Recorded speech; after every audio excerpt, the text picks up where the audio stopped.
think. 1, 2, 3, 1, 2, 3. Married at the time you did your first scene? I was. And your husband was okay with that? Yeah. Okay, so how did this conversation come together?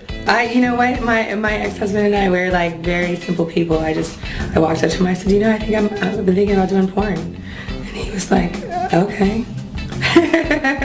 You know, he's just very supportive of everything I did, and you know, he trusts me to make good decisions, you know. Supportive is one thing. This is a little bit different. Right. You know yeah. what I mean? It's like supportive, like, hey baby, I want to go back to college. Yeah, right. I got you. Like, I want to, you know, have sex with other men on camera. Yeah. You know, most men would be shocked. Like, if were you guys already like we were and stuff? Yeah, like we were a little bit open. I mean, I wouldn't call us quite swingers, but we definitely had like threesomes and maybe a foursome or two. And you know, I wasn't always the most faithful woman, and I think that, you know, he was pretty much aware of that. So yeah, I don't think it was that big of a stretch for him. Plus, he trusted the fact that I would, you know, make the most out of it as a business too. Like, I knew he knew I was doing it for fun, but I also like a very business-minded person. And if I'm going to do something, I'm going to make the most out of it completely. So did you have your boobs done at the time when you first started? Or? I did one movie with no boobs. So Okay. I have one movie out there with no boobs, and then I got my boobs done. I got you.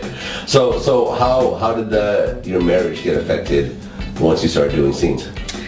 Well, I guess the biggest way that my marriage got affected was that I was busy all the time. You know, I'm traveling, I'm shooting scenes here, I'm going here for interviews, I'm going to parties, I'm doing this, I'm doing that, I'm doing this. And his life really didn't change that much. And I think that it drove a wedge between us a little bit. More like the lifestyle than it was the actual porn. I think it would have been the lifestyle of anybody in an entertainment business and a spouse who, you know, didn't have that big of a change in their life. And did that cause you to get divorced? It was definitely a contributing factor, just because my life had changed so much, and his didn't, you know. It made it hard to talk. What really was like the final nail in the coffin where you guys decided to file for divorce? I think after over a period of time, I just realized I was very unhappy, and I kept on trying to figure out why I was unhappy as a person, and the relationship that I had with him was making me very unhappy. So I just came to him and asked him for a divorce, and you know, I just told him I didn't want to be married anymore. It wasn't really anything personal against him. He's still the same guy, but I wasn't the same woman, really. And he was okay with that? No, not at all. A lot of drama? Yeah, it wasn't really a lot of drama, but there's a lot of feelings and a lot of hurt, you know. I feel you. And since then, are there any plans to get married again, or you think? No, definitely not. I'm really bad in relationships, and I definitely wouldn't get married again for sure. How does that really work? Do you go out on dates? Because guys obviously ask you out wherever you go, you know, Right. whether or not they know who you are. Yeah. You know, I mean, I'm sure you have a little of both. Yeah. You know, because not everyone watches porn. Most people do though. Yeah. So most people that approach you know who you are? Yeah. Okay. Most people. I would say like 85%, maybe 90% of people. 90% know who you are. Okay, Yeah. so it's rare that someone just... Yeah, but it's occasional. Yeah, it's refreshing. So do you go out on dates outside of...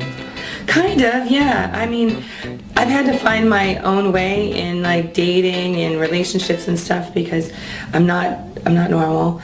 You know, my job's not normal, my life's not normal. But I have a lot of really good friends, and I keep people in my life for a really long time. You know, even after I've, you know, broke up with my ex-husband and ex-boyfriends, I like to keep people in my life because they're good people, you know? And as long as like you didn't have any like problems with them, you know? But that makes it difficult to meet new people, the industry and everything. So I work on referrals a lot of times, you know, like I hang out with the same people that I've always been friends with, or friends of my friends. And, you know, I have like casual sex, and, you know, sometimes it's no big deal, and sometimes it's, you know, really, really fun. I want to do it more often. So I have what I call a rotation. And that's like a rotation of guys and friends that, you know, I kick it with, and, you know, everybody is under the same understanding, and, you know, it's all good. I do have some special people in my life, and they're, you know, they're constants in my life, and it's great. I feel really lucky to be as loved as I am.